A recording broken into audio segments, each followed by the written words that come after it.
아멘. 누가복음 13장 1절에서 9절 말씀.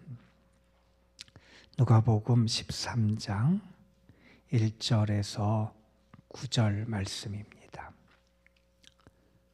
오늘 우리에게 주시는 하나님의 말씀, 누가복음 13장 1절에서 9절 말씀.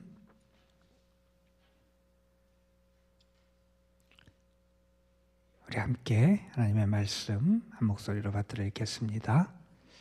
그때 마침 두어 사람이 와서 빌라도가 어떤 갈릴리 사람들의 피를 그들의 제물에 섞은 일로 예수께 아뢰니 대답하여 이르시되 너희는 이 갈릴리 사람들이 이같이 해 받음으로 다른 모든 갈릴리 사람보다 죄가 더 있는 줄 아느냐?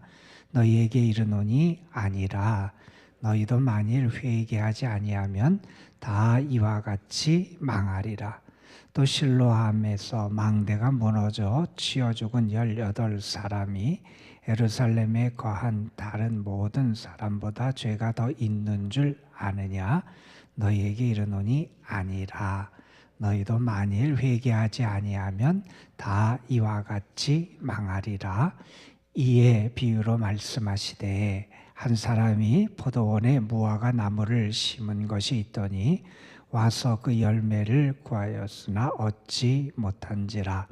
포도원지기에게 이르되 내가 3년을 와서 이 무화과 나무에서 열매를 구하되 얻지 못하니 찍어버리라. 어찌 땅만 버리게 하겠느냐? 대답하여 이르되 주인이여 금년에도 그대로 두소서.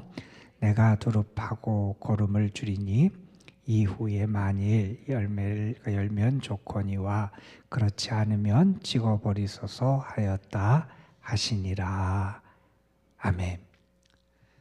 오늘도 하나님께 나와서 주님께 기도하는 여러분에게 하나님 여러분을 가까이 하시고 만나시고 응답하시는 은혜가 함께 하실 간절히 소망합니다.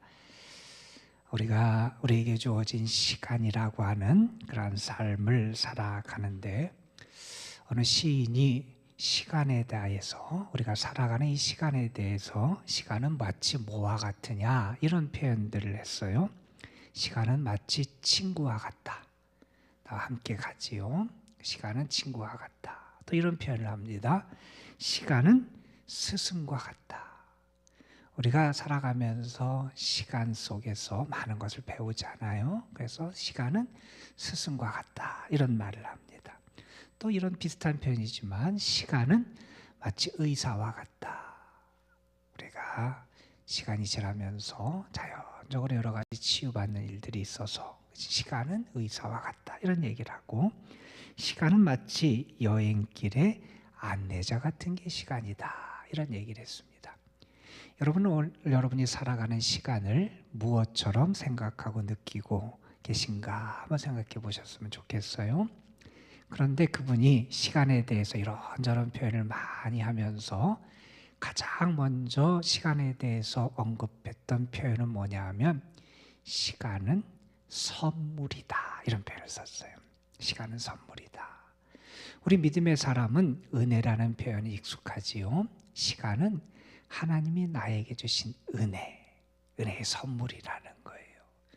그래서 내가 그 선물을 잘 받아서 나에게 주어진 이 시간의 삶, 이 선물을 내가 정말 귀하게 여기고 그것을 통해서 행복한 삶을 살아가는 지혜가 우리 믿음의 사람에게 필요하잖아요. 그래서 에베소서는 우리에게 그렇게 가르치죠. 세월을 아끼라. 세월을 아끼라. 그 시간을 우리는 잘 선용하는 지혜가 우리에게 필요합니다.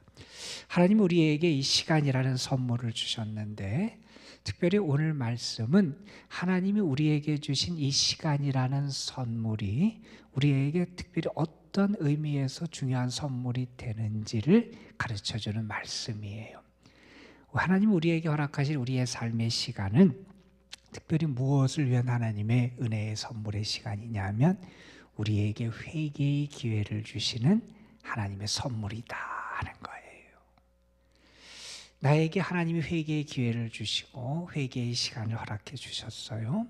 내가 나에게 주어진 이 회개의 시간, 이 회개할 수 있는 믿음, 그것을 내가 붙잡을 수 있는 그런 믿음이 우리에게 필요하다는 거예요. 여러분, 한번 이스라엘 사람들이 가장 좋아하는 왕, 그러면 다윗 왕이잖아요. 이스라엘이 회복하기, 나라가 망하고 나중에 포로에서 돌아오고 그들이 다 뿔뿔이 흩어진 이런 어려움들을 겪은 다음에 그들이 다시 회복하기를 원했던 시대는 어떤 시대였냐면 다윗의 시대였거든요. 다윗처럼 그렇게 위대한 왕, 혹은 그러한 시대의 그 영광을 다시 구현하기를 원했어요. 위대한 왕이지요. 대단한 그런 지도자였습니다. 그러나 우리가 알아요. 그 다윗이 그렇게 하나님에게 귀하게 쓰임받을 수 있었던 원인 가운데 하나는 그가 회개할 수 있는 사람이었다는 거예요. 여러분, 자기의 그 사랑하는 부하를 죽음으로 내몬 사람이에요. 살인자라고 말할 수 있는 사람이에요. 그런데 그런 사람이 어떻게 귀하게 쓰임을 받을 수 있었느냐? 하나님께서 꾸짖고 기회를 주실 때 회개할 수 있었어요. 돌이킬 수 있었어요. 그 삶을 다시 한번 하나님 앞에 세울 줄 알았어요. 그에게 주어진 이 회개의 기회를 붙잡을 줄 알았다는 거예요. 여러분, 우리가 요나 선지자를 알아요. 요나가 니느웨에 가서 하나님의 심판을 선언하라는 말씀을 듣고 그가 도망가기도 했지만 결국 니느웨에 가서 하나님의 심판을 선언해요. 그런데 그 하나님의 심판을, 그 메시지를 들었던 왕과 니느웨 백성들이 어떻게 합니까? 회개해요. 회개하니 그들에게 하나님이 심판을 선언하셨지만 그들에게 하나님이 긍휼의 길을 열어주시잖아요. 회개한다. 나에게 회개의 기회가 주어졌다. 그게 축복이라는 거예요, 여러분. 혹시 여러분 가운데 여전히 하나님 앞에 부끄러운 모습, 죄악된 모습, 여전히 내가 하나님 앞에서 회개할 그런 기도의 제목들이 생각이 난다면 오늘 회개할 수 있는 은혜가 여러분에게 있었으면 좋겠어요, 여러분.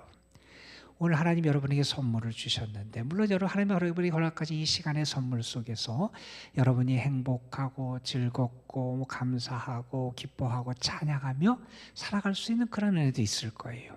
그런데 특별히 하나님은 오늘 여러분에게 회개할 수 있는 그 기회, 그 시간의 선물을 주셨다는 거예요. 나에게 어떤 부족함과 연약함이 있고 어떠한 죄악이 있고 하나님 앞에 내가 합당한 회개의 열매를 맺고 있는지 우리가 좀 생각해 볼 필요가 있을 것 같습니다. 우리는 예수님의 길을 따라가는 사람들이죠. 예수님과 함께 생명의 길을 걸어가는 사람들입니다.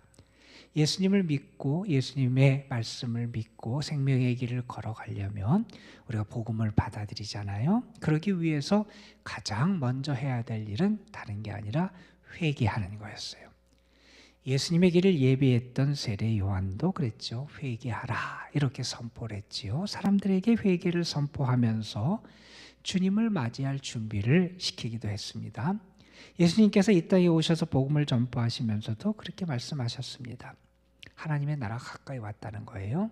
때가 찼고 하나님의 나라가 가까이 왔으니 회개하고 복음을 믿어라. 그게 주님의 말씀이에요. 우리가 무엇보다도 신앙의 길을 들어서고 신앙과 함께 살아가기 위해서, 온전한 믿음의 사람으로 살아가기 위해서 정말 중요한 것은 회개라고 하는 것이 우리에게 꼭 필요하다 하는 말씀이지요. 위대한 성서학자였던 한 분이 이런 얘기를 했어요. 우리가 시간이 지나감에 따라 하나님께 더 가까이 가는 것이 아니라 점점 멀어질 수 있다. 이런 얘기를 했어요. 신앙인들이 신앙생활을 해요. 그리고 신앙이 열심히 쌓여가요. 그러면 하나님께 더 가까이 가고 더 하나님을 기쁘시게 하고 하나님과 함께 살아가는 모습이 자연스럽게 우리에게 생길 것 같은데, 그분이 많은 신앙인들의 모습을 보니까 그렇게 생각이 든다는 거예요. 시간이 지남에 따라 하나님께 더 가까이 가는 게 아니라 오히려 하나님으로부터 점점 더 멀어지는 경우를 많이 보게 되더라는 거예요. 혹시 우리에게 그러한 모습이 있지는 않는지 모르겠습니다. 오늘 말씀에 보면 예수님 앞에 어떤 사람들이 나와서 질문을 해요. 그 질문에 대해서 예수님께서 답변을 하시면서 두 가지 비유, 예를 들으시면서 설명하시는 말씀이 오늘 말씀이에요. 그 당시에 일어났던 두 가지 사건이 여기에 언급이 됩니다. 하나는 어떤 사건이냐 하면 빌라도가 갈릴리 사람들을 죽이는 일이 있었어요. 왜 빌라도가 그 갈릴리 사람들을 죽였냐 하면 그들이 제물을 드리는데 그들이 자기에게 대항하는 저항 세력인 줄 알고 그들을 죽여버렸어요. 자, 그들이 제물을 드릴 때 그들을 칼로 베이니 그들의 피가 제물과 함께 섞였다는 거예요. 그 이야기를 여기서 합니다. 제물을 드릴 때 그렇게 살해된 사람들이 있었다는 거예요. 자, 이 사람들을 보면서 어떤 생각을 하느냐? 갈릴리 사람들이, 그 사람들이 이렇게 해를 받은 것은 그 사람들이 다른 사람들보다 더 많이 죄를 져서 이렇게 그들이 살해당한 게 아니냐? 사람들이 이렇게 생각한다는 거예요. 그들이 죽임을 당한 게 그들이 다른 사람보다 더 많은 죄를 졌기 때문에 그렇게 죽임을 당한 게 아니냐, 이렇게 사람들이 생각한다는 거예요. 또 하나의 사건을 얘기합니다. 4절에 보면 실로암에 있는 망대가 등장을 해요.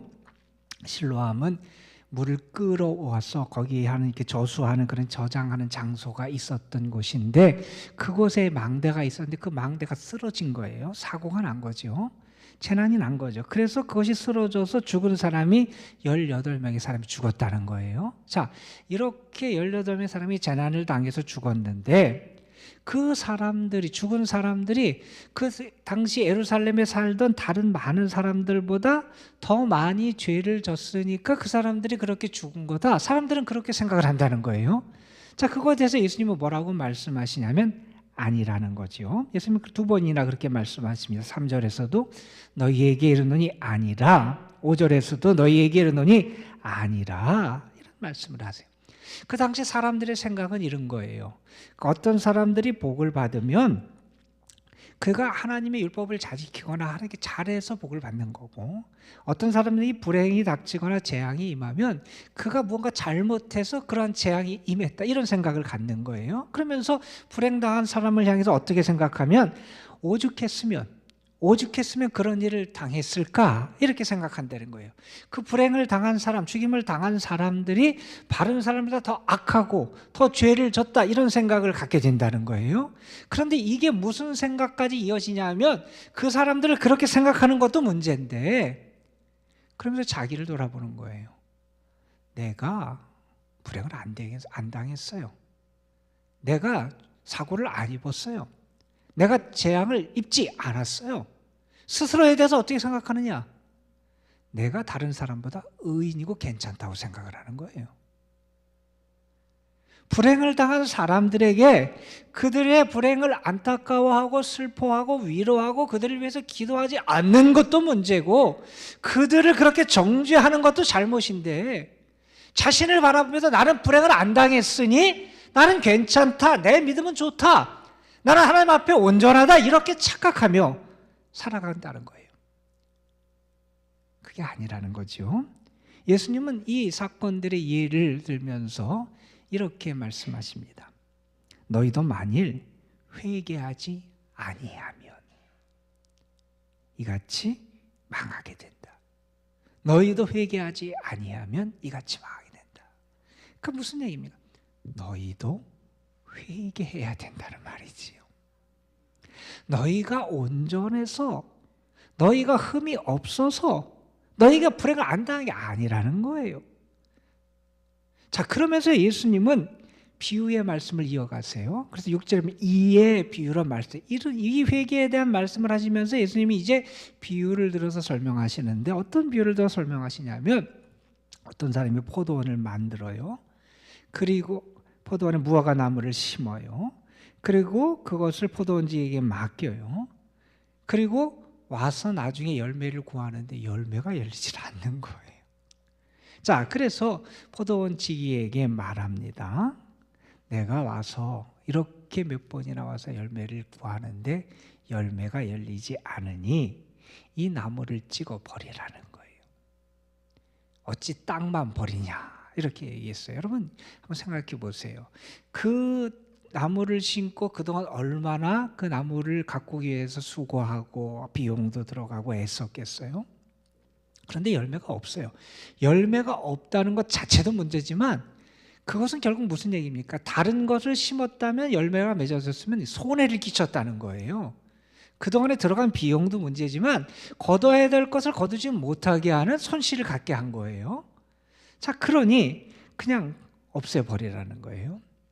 그때 포도원지기가 이렇게 주인에게 부탁을 합니다. 대답하여 이르되 주인이여 금년에도 그대로 두소서. 내가 두릅하고 거름을 주겠습니다. 1년 기회를 달라는 거예요. 1년의 유예기간을 달라는 거예요. 그래서 열매가 열리면 참 감사한 일이고 열매가 그래도 열리지 않으면 그때 찍어버리십시오. 1년의 유예기간을 잡은 겁니다. 하나님이 우리에게 회개의 기회를 주셨다는 거예요. 예수 그리스도를 통해서 하나님 우리에게 1년의 유예기간을 주셨다는 거예요. 우리에게 주어진 이 기간은 우리가 무엇을 해야 되는 기간이냐? 열매를 맺어야 되는 기간이라는 거예요. 내가 회개에 합당한 열매를 맺어야 되는 그러한 기간이라는 거예요. 이 기회를 놓쳐서는 안 된다는 거예요. 앞에 있는 말씀처럼 만일 너희가 회개하지 아니하면, 이 주님이 예수 그리스도께서 자신이 모든 것을 쏟았고 애써서 우리에게 또 말씀하시고 사랑을 주시고 우리에게 또한 이런 시간을 갖게 하셨는데, 주님이 나에게 주신 이 시간은 정말 나에게 주어진 생명과도 같은 또 한 번의 기회라는 거예요. 이 기회를 놓쳐서는 안 된다는 거예요. 주님 앞에 회개하고 회개에 합당한 열매를 맺어야 되는 시간이라는 겁니다. 여러분은 어떠세요? 그냥 괜찮다고 생각하고 그냥 살아가고 있지는 않습니까? 주님이 여러분에게 열매를 구할 때 주님에게 드릴 회개에 합당한 열매가 여러분의 삶에 나타나고 있습니까? 오늘 하루 이 시간도 하나님 여러분에게 주신 선물이에요. 이 선물을 잘 받았으면 좋겠어요. 먼저 감사함으로 받으세요, 여러분. 오늘 나에게 하나님 허락하신 이 시간 감사함으로 그 선물을 받으세요. 그 선물 속에 담겨있는 하나님의 다양한 은혜들 여러분이 많이 누리세요. 그런데 특별히 하나님 오늘 나에게 회개하라고 이 시간을 주신 게 아닌가 한번 생각해 보세요. 내 삶에서 회개하지 않아서 내가 계속 내 삶을, 내 신앙을 얽어매고 발전하지 못하고 성숙하지 못하고 주님께 가까이 나아가지 못하게 하는 혹시 그런 것이 지금 있지 않은지 우리 자신의 모습을 살펴보면서 하나님이 나에게 주신 이 시간 먼저 회개하고 회개에 합당한 열매를 맺어가고, 그래서 여러분의 삶 속에서 하나님이 예비하신 더 많은 풍성한 은혜와 축복이 바로 여러분을 위한 은혜와 축복으로 나타나고 여러분이 그것을 누리고 살아가는 은혜가 여러분의 삶에 가득하시기를 주님의 이름으로 축복합니다. 기도하시겠습니다. 아버지 하나님, 우리에게 우리가 온전하고 우리가 의인이어서 이렇게 살아가고 우리가 불행을 겪지 않는 것이 아니라 우리가 이렇게 살아갈 수 있음은 하나님이 나에게 허락하신 은혜의 축복의 시간의 선물임을 우리는 분명히 알게 하여 주옵소서.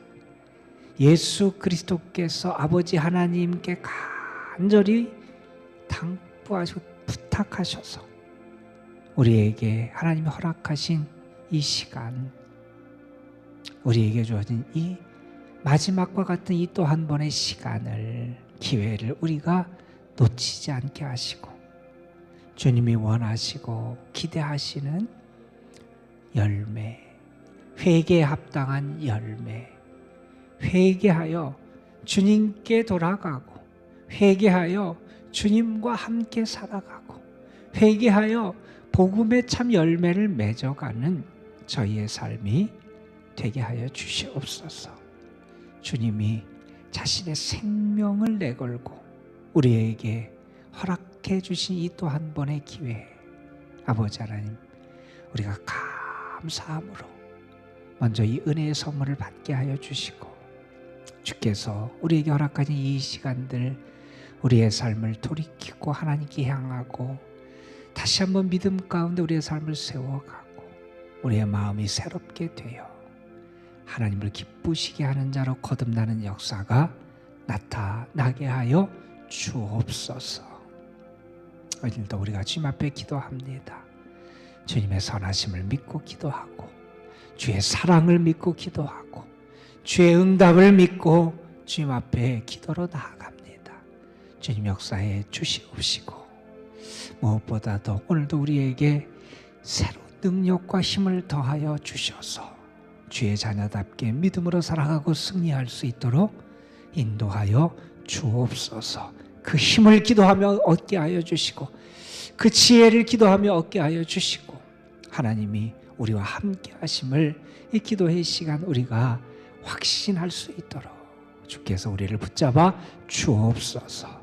오늘도 이 도남동 재단과 이 재단에 속한 모든 성도들, 그리고 사랑하는 모든 이들을 주님 앞에 맡깁니다. 주님 도와 주시옵시고, 특별히 우리 연로하신 분들, 연약하고 병중에 있고 어려운 가운데 있는 성도들에게 특별한 하나님의 사랑과 도우심의 은총을 더하여 주옵소서. 이 시간도 성령께서 우리의 기도를 도우실 줄 믿사옵고 우리 구주 예수 그리스도의 이름으로 기도드리옵나이다. 아멘. 아버지 하나님 주옵소서. 우리에게 주신 선물, 우리에게 주신 시간